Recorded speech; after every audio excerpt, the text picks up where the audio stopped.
Right, so this is Nas on a daily time frame. As I mean, I really don't need to go too much into detail about this. I mean, look at this; it's just up, up, right? Um, bullish structure, sentiment, past three candles. You know, it's quite clearly very bullish. Kind of broke these highs and making all time highs for Nas. I favored this for today over everything else because it just looked super clean. The price action. Scaling onto the hourly, as you can see, key level was just clearly marked at the highs. We had a clear break. This was just after 12. I kind of marked this out. It was above, and I was like, okay, fair enough. And then 1 o'clock here, obviously, we're here. Um, and then after that, scaling onto the 15, I saw the break around 12:45. Just about coming to New York. So I was waiting to see if I can get an entry. There was no news until 3 o'clock, I believe, for today.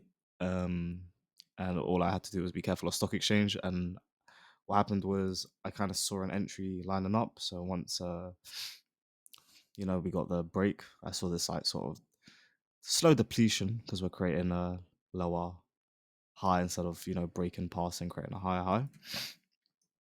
Um, it did come below the key level, and I wasn't really too fast to be fair because it was creating crazy wicks to the downside. So bit of rejection there. And for wicks this big, considering there was not really any real volume, considering the open was here and the volume for the wicks were here, didn't really make any sense. Like 30 minutes after, I was like, why 130? Why are you creating wicks this like big?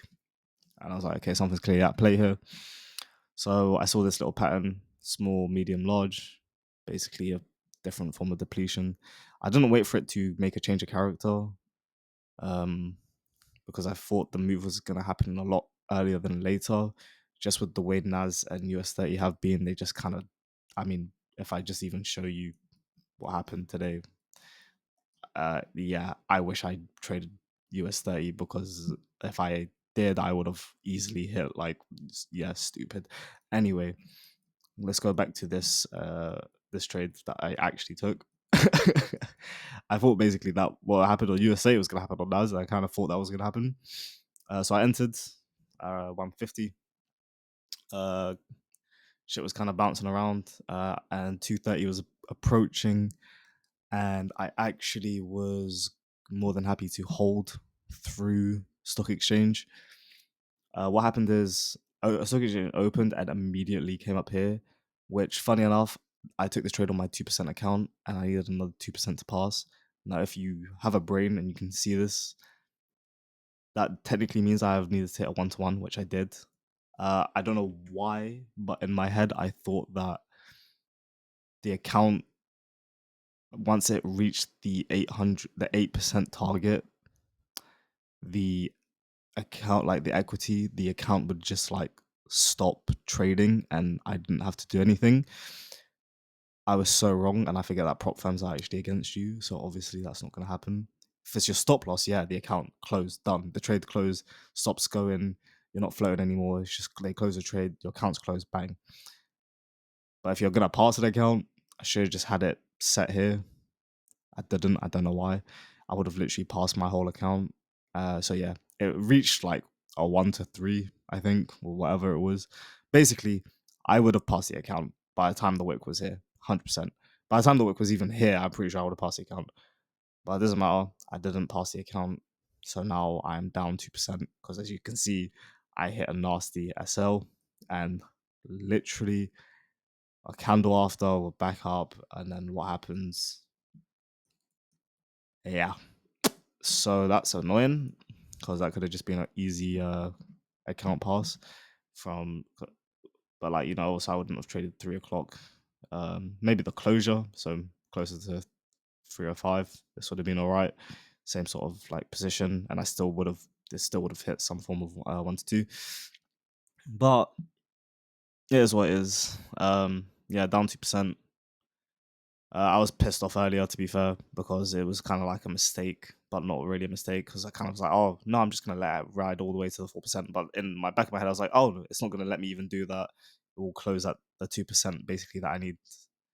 and because technically my equity would have hit the goal.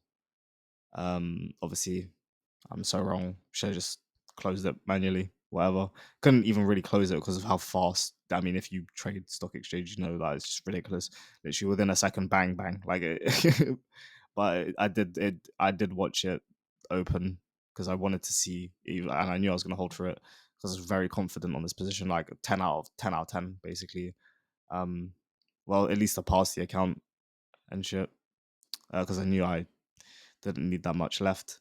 I was like, yeah, I'm more than happy. I was basically like, you got to think I was just here when it was happening. I was like, oh, normally that means, once it's going down, stock exchange, bang. If it's going up, stock exchange, bang, down. Okay, so it's like I knew that it was going to go up in some form of way. I just didn't realize I would go up and then, go to draw down a bit and then the next candle just SL me. That was a bit annoying, but oh well. I can't lie, I'm low-key pissed about it, but it's what it is. But yeah, could have been up. Could have had an account pass this Friday. But yeah, still, I mean, it's not the worst end of the world because one trade is still passing the account. If I needed 2%, now I need 4%. And if I'm risking 2% for a 4% gain, 1 to 2, I still would pass the account within one trade. So, I can't really cry too much about it. Just need to make sure the next trade I take on this account is a 10 out of 10 trade like this, where I'm super confident and needs to actually hit a 1 to 2 and I won't be holding through stock exchange because obviously the only reason I was going to do that through this is because I was more than confident that it was going to hit the 1 to 2 before even reaching stock exchange and or like stock exchange wouldn't really affect it too much, um, which it didn't, to be fair. Because I mean, if you think about it, this is technically a doji candle. I didn't get tagged out here. I didn't get tagged out here. I actually got tagged out on the next candle, completely violated me, and then just went into my direction anyway. Um, yeah, US 30 kind of was ripped super high, and then consolidated around this level. So if I took the trade on here, would have been way better. And German 30 didn't end up really doing what I wanted it to do. I wanted it to retest this and then drop down, which it kind of did. But then it just kind of consolidated, really, if I'm being honest. But yeah, and I wouldn't have entered around this time anyway because I don't trade London session. But if you call it something a London session, then yeah, fair enough. But yeah, a bit annoying. Stupid shit. Bit annoyed. But I can't really be mad about it because I mean, it's always a risk when you enter the markets.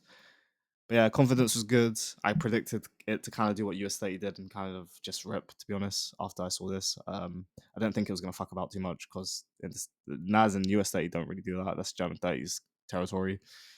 Um, but yeah, I don't think there's much more to say. Everything looked good on like literally every time frame. The wicks was good. The hourly. It's just that wick there, basically. It hit the high, the 15-minute break, 5-minute retest, 15-minute even consolidation a little bit. See these little small printed volume candles. But yeah, not bad. Wasn't bad, but annoying. But yeah, that's it. That's what I have to say, really.